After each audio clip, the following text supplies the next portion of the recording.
From the station working for you, this is Good Morning Indiana, streaming now. Now at 4:30, COVID-19 cases and deaths still surging across our state, but Governor Holcomb says he's not considering moving the state backward. Why he says it's important we continue in stage 5. Voters in central Indiana still waiting weeks after applying for their absentee ballots. WRTV investigates why this is happening and what you should do if you're in the same boat. And it is a foggy morning across parts of central Indiana. This is a live look down in Johnson County at I-65 and Main Street in Greenwood here.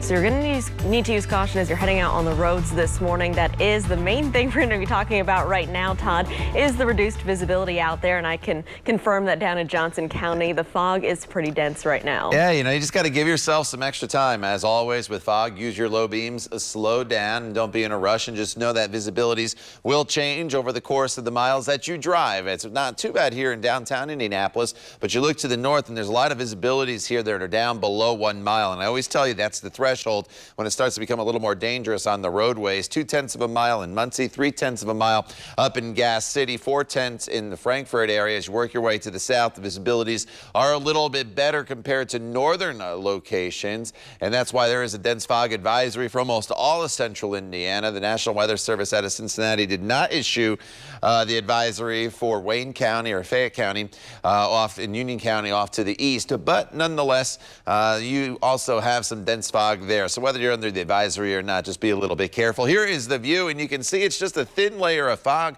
as you look off to the west. Here are all the clear skies. And so once the sun comes up, we should be able to burn this fog off pretty quickly. But just, again, give yourself a little bit of extra time here this morning and be very careful on those local streets with the kids heading off to the bus stops. Temperatures not bad. We're in the upper 50s right now, close to 60 degrees. The warm front is pushed to our north. That is where the rain is falling here this morning. And with that front to the north, that's going to usher in all the warm temperatures we are going to enjoy here throughout the day today. And take advantage of today. It's the best weather day of the week. Fog gives way to sunshine. We're already into the low 70s by the noon hour with high temperatures today, Lauren, topping off right around 80 degrees. All right, Todd, thanks so much. And let's take a look right now at I-465 and Arlington Avenue, where you can see some of that fog there in the distance. It looks like right down below there, visibility is okay. So it's going to fluctuate depending on where you're traveling, as Todd mentioned. So just use caution as you're heading out on the roads this morning. And of course, we'll keep you updated on where the fog is the worst this morning, especially watch for those kids standing out at the bus stop this morning. Let's go to the latest, though, now on the pandemic. Indiana continuing to see an increase in COVID-19 outbreaks across the state. The State Department of Health reports 1,766 new cases of the disease. That's up 200 from the previous day. Indiana's total case count now stands at more than 152,000. 15 new deaths were also confirmed. 3,790 Hoosiers have died with the virus since the pandemic began. State Health Department has also nearly doubled the number of counties designated as high-risk locations for the spread of COVID-19. 4 new counties are now in red, meaning they have a positivity rate of 15% or greater. They include Dearborn, Ohio, Posey, and Vermilion counties. Despite the rising numbers, Governor Eric Holcomb says the state is going to remain at stage 5. Holcomb addressed the possibility of restrictions in a press conference yesterday. He says he doesn't have any plans of doing that because we have the testing, the contact tracing, PPE, and other resources that we didn't have when the virus began. We know how to fight back. We know we can control what we can control. And that has to do with distancing. That has to do with masking up. That has to do with good hygiene, all those best practices. So we know in stage 5. And by the way, we have proof it works. Look at our schools. And so, do you want us not to be back in school? Do you want to go back? Because we're proving, as are other states, that this is not originating in our schools. Why? Because they are enforcing best practices. Well, Governor Holcomb also announced plans to give more support to long-term care facilities. That includes using the National Guard, and we have more on those efforts coming up in our next half hour. It's 4:34. Today is the deadline to apply for an absentee ballot, but for some voters here in Marion County, they're still waiting after applying more than a month ago. WRTV Investigates Kara Kenny is looking into the delay and finding out what you should do if yours is delayed. The Postal Service recommends you allow yourself 2 weeks to receive your absentee ballot and another 2 weeks to return your ballot. However, some voters in central Indiana feel like they're running out of time. Ellen Hodge checks the mailbox every day looking for her absentee ballot to arrive. So it's just kind of scary not knowing if our vote is going to count. In Indiana, you can vote absentee by mail for specific reasons like having to work or health issues. And I'm immunosuppressed, so being in a long line with a lot of people is not the ideal way for me to vote. Records show Marion County mailed Ellen and her husband their ballots on September 19th, more than a month ago. The clock is ticking, so even if we got it, would we really have enough time for it to get back, seeing as how it took so long to get here? They're getting worried because absentee ballots must be received by noon on Election Day to count. The reason for calling you all is we don't know how many other people are in this same situation. Linda Stegner in Speedway is in the same situation. The absentee ballot has not arrived. I've contacted them 6 times. And when all else fails, you call Channel 6. Linda and her husband requested ballots the last week of September. Her husband got his and already voted by mail. And right now, it seems like I'm pretty much being denied my right to vote this year. WRTV Investigates checked with the Marion County Clerk's office, who told us Linda's ballot was mailed out on October 1st. We reached out to the U.S. Postal Service, who told us the Greater Indiana District is not aware of any widespread delays and is processing all ballots for delivery as they are provided. And the Postal Service says it has also expanded processing procedures, extra transportation, extra delivery and collection trips, and overtime to ensure that election mail reaches its intended destination in a timely manner. It's unclear how many absentee ballots are lost. But in Marion County, of the 91,000 ballots mailed out, 39,000 have not been returned. Statewide numbers show of the 530,000 ballots mailed out, 160,000 have not been returned. That could mean the voter never received it, it's still in the mail, the voter received it and didn't mail it back, or the county has the ballot and it just hasn't been scanned into the system yet. So what can you do if you haven't received yours, like Linda, Ellen, and Mike? You can vote in person during early voting or on Election Day. Poll workers should give you an affidavit to sign. You can also send an ABS 5 form to the election board to have your ballot reissued. Still, the delays are leaving voters with concerns and questions as November 3rd nears. Oh, I will, because I want my vote to count. And if my candidate loses by 1 vote, I don't want it to be my vote. If you haven't received your absentee ballot, you can go to our website, WRTV.com, and our app for resources on what you can do. Working for you, Kara Kenny, WRTV. Kara, thank you. Again, the deadline to apply for an absentee ballot is today. Also, when you're finished, you do not have to mail your ballot back in. You can always drop it off in person at the County Election Board office or the Election Board Service Center. You can also drop it off at select early voting locations that are listed on your screen. Well, Vice President Mike Pence will be in Fort Wayne this afternoon to hold a campaign rally. Less than 2 weeks until the election day, the Pences are back in their home state for the latest move on the campaign trail. Governor Eric Holcomb says he'll likely attend this event and adhere to social distance guidelines. Following the rally, Pence will travel here to Indianapolis. He and the Second Lady, Karen Pence, will cast their ballots by early voting tomorrow. And tonight, President Donald Trump and Democratic candidate Joe Biden will meet for a final debate. After some rule changes, each nominee will now be muted while the other delivers his 2-minute remarks. That's meant to reduce the interruptions that we saw in the first debate. Tonight's event will be moderated by Kristen Welker of NBC at Belmont University in Nashville. Topics will include the pandemic, climate change, and national security. And we have live coverage of the debate tonight. It begins here at 8 o'clock right here on WRTV. A reminder, we have everything you need to know about the election at our website, WRTV.com. We go one-on-one with the candidates who will appear on your ballot. Plus, we have the dates and the deadlines you need to make sure that your vote counts. That's all at WRTV.com/election2020. Well, they may not be able to vote yet, but kids want to be heard heading into this election. The most important quality they overwhelmingly say they want in local, state, or national leaders is honesty. That's followed by empathy. YouGov did this survey of kids ages 8 to 14. It also asked them what would be the first thing they'd do if elected president. The top answer was to make sure everyone feels safe.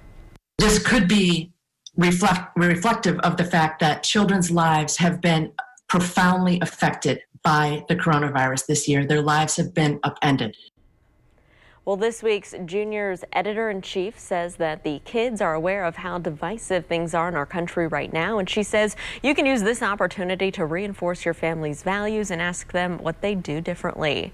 An Indianapolis mother still missing 5 months after her disappearance, so coming up, the family's call for help from this community.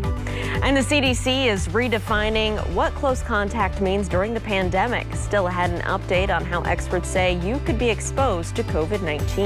Todd. And Lauren, the weather headline of the morning at least is fog, as we are dealing with dense fog across parts of the area, although the weather headline later on this afternoon will change to warmth because we are about to build in quite a bit of warm temperatures here across the area for the next couple days. And then we have big changes for the weekend. We'll talk all about it coming up in your WRTV Storm Team forecast.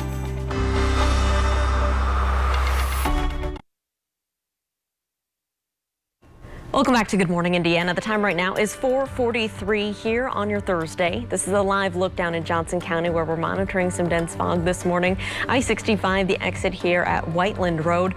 You can see traffic is still moving along about up to speed through that area. Of course, we'll continue to monitor the fog for your commute. And keep in mind as you're traveling on southbound I-65 this morning, as you head past Columbus, we do have an interstate closure, so you'll need to get off I-65 south at State Road 46, and we'll keep you updated on that throughout the morning. Well, the case of a missing Indianapolis mother is now being investigated as a homicide. Chanel Gilbert has not been seen in 5 months. She was last seen by her ex-boyfriend back on June 9th in Wayne Township. Her car was parked in a housing area near Rockville Road and Girls School Road, and since then, police have cleared the ex-boyfriend as a person of interest, and they have not gotten any new leads. Investigators believe that Chanel may not be alive because she had not been in contact with her family, but they are calling on the community to help find closure. There is no way a person can just disappear without someone knowing something or seeing something. And we're just pleading to the community to call and report what you know or report what you've seen. And you can do that without giving up your identity because as a family, we need to know where she is. We need that closure. Well, IMPD says they are still actively investigating this case, so if you have any information on her disappearance, you're asked to call Crime Stoppers at 317-262-TIPS. Well, if you have any ideas about what should replace the now vacant Blue Indy parking spots all around Indianapolis, the city wants to hear from you.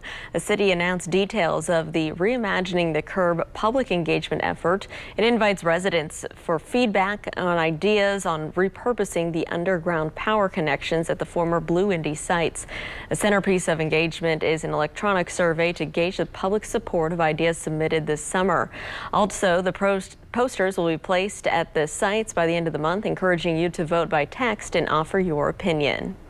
CDC is redefining what it means to be in close contact with someone who has COVID-19. Its original guidelines state that being within 6 feet of an infected person for 15 minutes or more counts as exposure. Now the CDC includes scenarios where people spend that amount of time over a 24-hour period. So for example, if you're within the 6 feet of an infected person for 5 minutes in the morning and then another 10 minutes in the evening. The definition change was triggered by an investigation in Vermont where correctional officers became infected after brief interactions with positive inmates throughout the day. The pandemic is changing the guidelines and recommendations now for CPR. The updated 2020 guidelines recommend hands-only CPR or chest compressions without the breaths. However, the updated guidelines also address CPR for an opioid overdose since the death rate has been growing amid the pandemic. For that, the breaths are recommended. There's also new technology around CPR like apps that alert trained people when someone has stopped breathing near them. This morning, a trio of astronauts are back on Earth. NASA's Chris Cassidy and 2 Russian cosmonauts. They were the first to launch into space during the pandemic. Well, they spent 6 months on the International Space Station orbiting the Earth. Their capsule landed in Kazakhstan safely, and the NASA officials say that all are in good condition. A separate crew launched into space last week to take the trio's place. They'll spend around 6 months on the ISS. All right, it is 4:47. Let's toss things over to Todd for what everyone will be talking about if they're heading out the door right now, and that's the fog, Todd. Yeah, there's a little bit of patchy dense fog out there here this morning, Lauren, that's kind of settled in as this warmer air starts to work in. So that's the trade-off. As you walk out the door, you'll be pleasantly surprised, I think, with the temperatures that we do have out there. But you notice these visibilities, and they vary depending on where you are. There's a lot of areas where it's not an issue, but then you have some areas here to Peru to Kokomo, over into portions of Gas City, into Muncie, where visibilities are down below 1 mile. We're at a half a mile in Bloomington, and we are at 2 miles, though, in Columbus. So it just really depends where you are this morning, and that's why you actually have to be extra careful. If you were all locked in with the fog, you would know what you were getting as you cross the miles off on your morning commute here. But since the visibilities can change, obviously you have to slow down and give yourself some extra time. Here in downtown Indianapolis, it's not too bad as far as the fog goes, but you do notice off in the distance a little thin layer, and that's what we will be dealing with here this morning. It's not a very thick layer of fog. Once the sun comes up, we should be able to burn it off very, very quickly. But two ingredients for the fog is when the dew point temperature and the actual temperature are very close. That gives you 100% humidity, and that is exactly what we have here this morning, and that's why that fog has settled in as the skies have started to clear. Here are those temperatures I mentioned. Not bad at all. We are sitting in the 50s here this morning, 59 in Indy, 56 in Bloomington, 57 is the current temperature up in Tipton. And look at the contrast. Chicago 48, Minneapolis only 33 degrees. You see exactly where the warm front lies, and thankfully for us, that warm front is north of us now, and that's what's going to allow the temperatures today to climb all the way up to near 80 degrees. It's the warmest day of the week. It's the best weather day of the week, and take advantage of it. 72 degrees with the sunshine by the noon hour, with high temperatures today right around 80 degrees. And along that warm front, you can see that we are dealing with heavy rain. So thankfully we missed out on that. Yesterday, the cold front went through, and that's what brought us the heavy rainfall for your Wednesday morning. Now that front's gone back to the north, and you can see the skies already starting to clear. Pretty good snowstorm today up in the Minneapolis area, but this warm front will continue to lift to the north, and that's what will allow our temperatures to climb all the way up into the 80-degree range. As far as rain chances, TrueCast trying to paint an isolated shower. I guess you can't completely rule it out with the warmth and the humidity that's around this afternoon, but it would be very, very isolated. I definitely would not plan on it. This evening, temperatures will still be in the 70s, very comfortable for any outdoor dining plans you may have. And then for the day tomorrow, it's still warm as temperatures will be climbing up into the upper 70s to right around 80 degrees. But soon as the front goes through tomorrow, temperatures will drop very, very quickly. And as far as the showers and storms go, we'll have to keep an eye on this front as it comes through. It's not out of the question that a couple storms could be strong to maybe severe. The timing will be throughout the afternoon for this front to make its way through the area. And once it goes through, look at the temperatures here in your 7-day planning forecast for the weekend. Saturday, 54 degrees, 59 on Sunday as rain showers return. And then next week starts off pretty cool with shower opportunities off and on throughout most of the week. Lauren. All right, Todd, thank you so much. We do have a traffic alert for drivers, and here are some pictures from state police down near the Columbus area. We have learned that troopers are at the scene here of a 3-vehicle crash. This also involves an overturned semi on the southbound lanes of I-65. This is near mile marker 66, so just a little bit south of State Road 46. We have the interstate closed. They report that southbound I-65 could remain closed for the next 2 to 3 hours. There were some minor injuries reported as well. So let's take a look at our traffic now map and show you exactly where this is at. Again, this is impacting southbound traffic on I-65. There's State Road 46 that's cutting across the interstate, if you can see it there. And then just south of that is where we have southbound I-65 closed. So if you're traveling through this area, you get to Columbus, you'll want to get off the interstate at State Road 46, take that eastbound all the way over to US 31 towards Elizabethtown. You can take US 31 then southbound and then reconnect with I-65, or just continue on US 31 southbound as you're heading maybe south out of the state. We're going to continue to monitor this. We'll let you know when the lanes reopen this morning, so just use caution as you travel through that area. So Hiring Hoosiers is our initiative to connect you to new job opportunities right here in central Indiana, and today Macy's is holding a national hiring event. They're looking for more than 380 seasonal employees in Indiana for the holiday season. As a safety precaution, Macy's says it will conduct all interviews by phone from 11 a.m. until 7 p.m. You're encouraged to apply online ahead of time. We have a link to that application on our website. You can just go to hiringhoosiers.com. A man's amateur attempt at art is going viral, and it's raising money. The story behind these expensive childlike drawings just after the break. Stick around.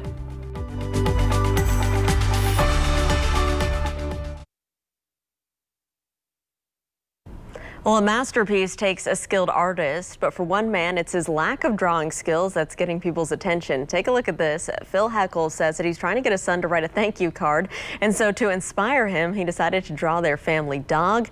He later uploaded this picture of a black lab to Facebook, and he joked that it would sell for around $390,000. Well, now he has well over 1,000 requests waiting for people who want to buy what he calls crap art. Instead of taking the money, Heckles is asking for donations to be made to a homeless charity.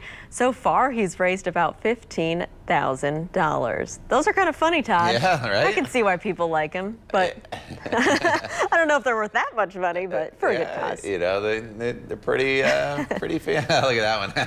Art, man. You just never know. Yep. All right, outside right now, we have some patchy, dense fog. So be careful as you get on the roadways. That fog will burn off pretty quickly. Then we're left with mostly sunny skies this afternoon. And look at the temperature, all the way up to right around 80 degrees. Get out there and enjoy. Tomorrow's still warm before the cold front comes through. But once that front comes through tomorrow afternoon, temperatures are much, much cooler for the weekend, with Saturday being the better day of the weekend because it will be completely dry. Much more in your forecast. Latest news, headlines, and traffic coming up when Good Morning Indiana continues here at the top of the hour when Raphael joins Lauren and I.